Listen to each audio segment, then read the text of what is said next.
The Dolphins are going to go ahead and travel to Cleveland in Week 1 to take on the old dog pound, whatever they call themselves now. They need to get some kind of identity because getting people stoked up is always a good thing, is it not, Mickey? See? Okay, so call yourself something and wear something or shake something or hold up a sign and show your pride for the Cleveland Browns. That game happens to be on the spread, an even pick, is it not? It is. All right. Okay, what the Dolphins and the Browns at Cleveland, Week 1. The game is pick'em, and what that says is that the odds makers believe that the Dolphins are the better team, right? Because as we know, home field advantage in the NFL is worth how much? 3 points. 3 points. Exactly. And a shout out to my friend Chuck in New Jersey. What can we say? The Brownies, I tell you, one of the highlights of the Browns season last year was beating the Pittsburgh Steelers, which they did at home, which they hadn't done in many, many moons. And I'm sure that was probably enough to make their season, although they would really like to do more than that, like, have a winning season, make the playoffs and all that good stuff. They celebrated in the Music City Hall of Fame, Cleveland, like they won the Super Bowl. My goodness. Well, after you've been pounded on by the Steelers in your division twice a year for years and years and years, I can understand why. Makes you sad. Well, Yes. So they got even, at least a little. Hey, any victory is, I can't blame them, can you? Right. I can't. Right. The Brownies are a bit of an unknown this year. Especially to me, because I haven't just studied them that much. What do you know about the Browns, Joey? Let's talk about some returning players. Let's talk about who they have in the starting lineup, okay? Trent Richardson is the running back that has definitely, been to that area where of respectability land for running backs. He had, I believe, close to 7, 8, maybe even 900 yards for the Browns last year. 1,000, obviously, is really the benchmark that you're looking for as a running back. I go along with a lot of the critics. I think that he has clearly shown ever since his Alabama days that he has the moves, he has the stamina, and he has the ability to play in the National Football League, first of all, at that level. Number 2, he is going to be a big part of the offense for the Cleveland Browns, and they need somebody like him to keep the ball moving. And I really think they need to start using him a little bit more, not only as a running back, but to do kind of a Reggie Bush, if you will, and set up some passing plays, maybe some short screens, maybe some short dump-offs, because that will be very effective for Cleveland. And, as far as Joe Thomas, they have one of the best offensive line tackles in the National Football League. I mean, this guy on NFL Network, they did the top 100 players of 2013, and they picked an offensive tackle in the top 15. I mean, what does that say, Mickey? Well, that's a good sign for the Brownies, because all progress on offense begins with the offensive line. And the left tackle protects the quarterback's blind side, assuming he's right-handed. So they're in darn good shape in that regard. The Browns, I mean, talk about stiff, talk about lethargic. I don't really see any other key players that either they traded for or rookies that just should, set the world on fire for the Cleveland Browns. But I will say this, they have nowhere to go but up. Let me say that. And as far as the Dolphins are concerned, okay, if I had to pick one, I would say that is correct, that they should have the edge in that particular game. Also, the Fins changed their colors this year, Mickey. Did you see that? Right. Whenever you're trying to shake things up, might as well give it a shot. New uniforms, new colors. Why not? If nothing else, the fans, if they want to keep current, they've got to go out and buy a new jersey, a new hat, a new T-shirt, something like that. That's good for profits, good for revenues. There you go. All right. But Slightly different blue. Hopefully they're making some changes that are they're going to show up on the field in terms of performance as well. Speaking of which, oh look, what do we have here? Dolphins football. This looks like the old Dolphins logo, right? Yeah, that's been the mainstay for a long time. So yes, they changed from this.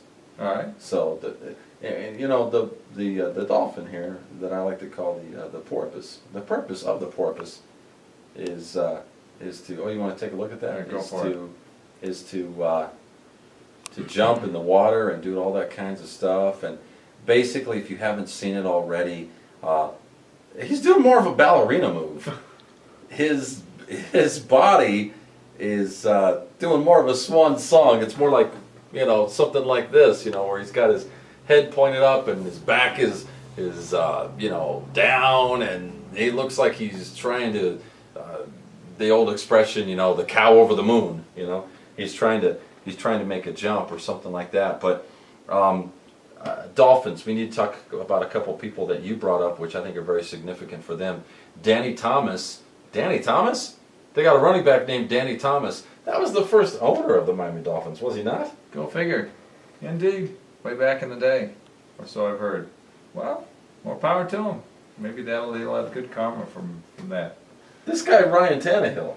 Quarterback Ryan Tannehill coming back to play another season as starter. He'll first of all, he's got to beat out Chad Henne, who's listed on the depth chart as the number 2 quarterback. And that is a good matchup. Michigan graduate, go blue. Henne's he's good as a backup. I don't know if Tannehill gets injured, he comes in and he has to become the starter. I think he's got the skills to do it. Well, hopefully it doesn't happen to him.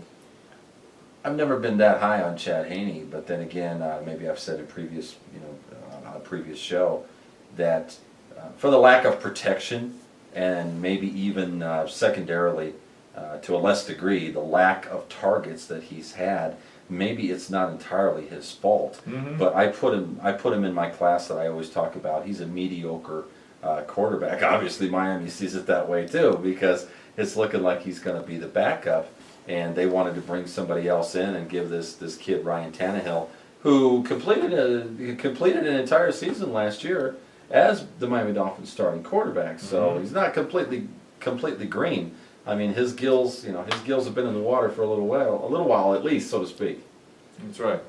He's got some experience. I don't know. I don't look at that as a particular area of strength or weakness. There are a lot of NFL teams that it stands out. This is one of the best in the league, or this guy's. It's going to be a big learning adventure, and I view Tannehill as he's right there. Well, I'll just say in the middle, and he's above average NFL quarterback, and just like everybody else, got to give him time to throw and people to throw to that can catch.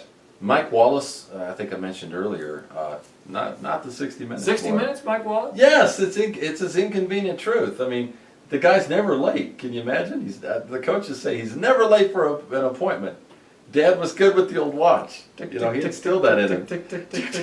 I'm Lori. I'm Lori Safer. Come back, I'm Mark Wallace. Yeah. When we come back, we'll be analyzing the price of tea in China. Yes. And the 911 controversy. God, that's another. I'm not even going to get into that on this show.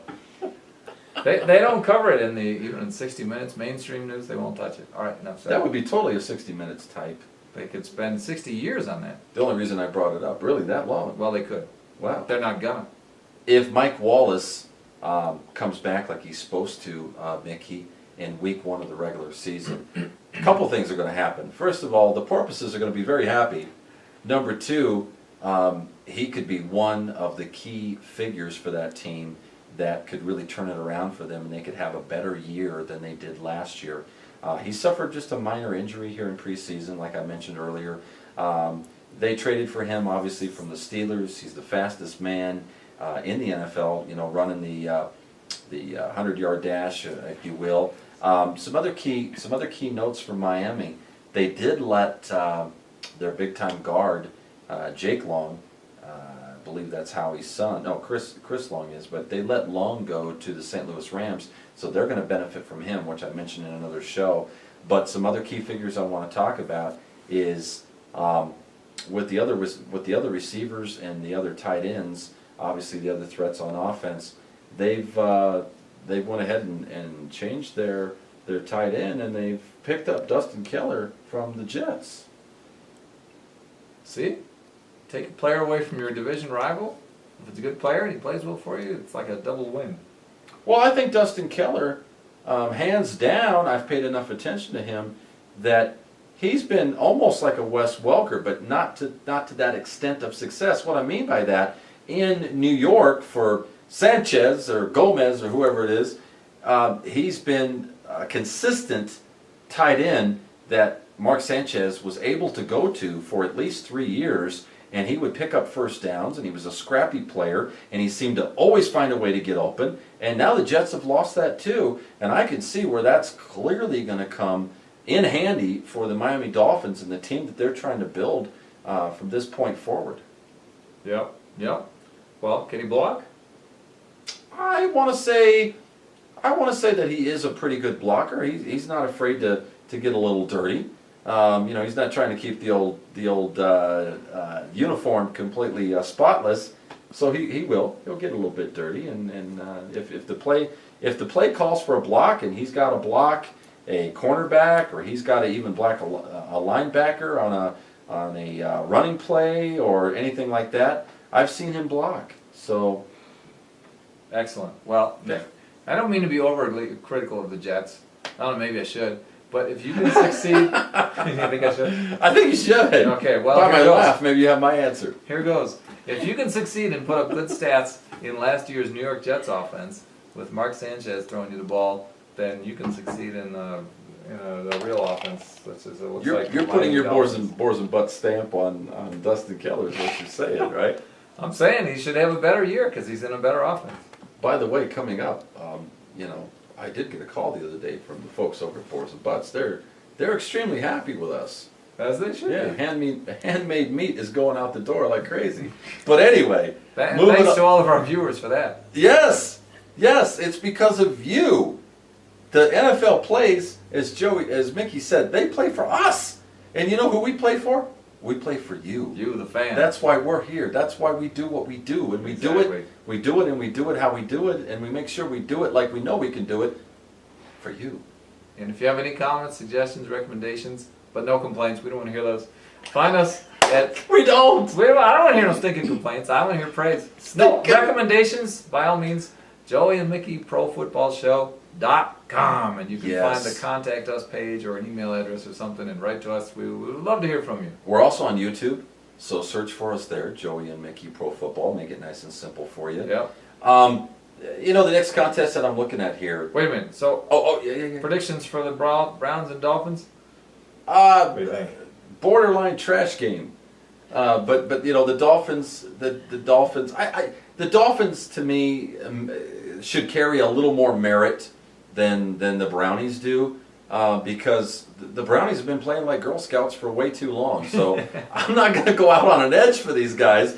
You got to show me something before I show you something. Give me some love and I'll give you some love. If you just keep being overcast and you keep being drab, and as Nigel calls it, and you're just dark about everything, the way you play, the way your city is, the way your uniform is, you know what? I don't want to be drab. I need sunshine in my life, baby. That's right. I don't know. It seems like we're going to come down on the visiting team in almost every one of these games. I just think the Dolphins are a more proven team than the Brownies. Okay. Maybe there have been fabulous things happening in Cleveland since the Super Bowl happened. Fabulous? I mean, from a pro football point of view, but I'm not aware of them. So we may find out about it. I think you're being very optimistic. If they win the game, maybe it's because the Dolphins were sleepwalking and looking ahead to game 2, who we'll tell you about later. Okay. But who knows? I don't know. We'll find out. It's I don't know. I don't think there are any trash games. There are games between teams that have low expectations, and maybe that's how I would put it in this one. Okay. I would pick the Dolphins just because. All right. Of the reasons stated.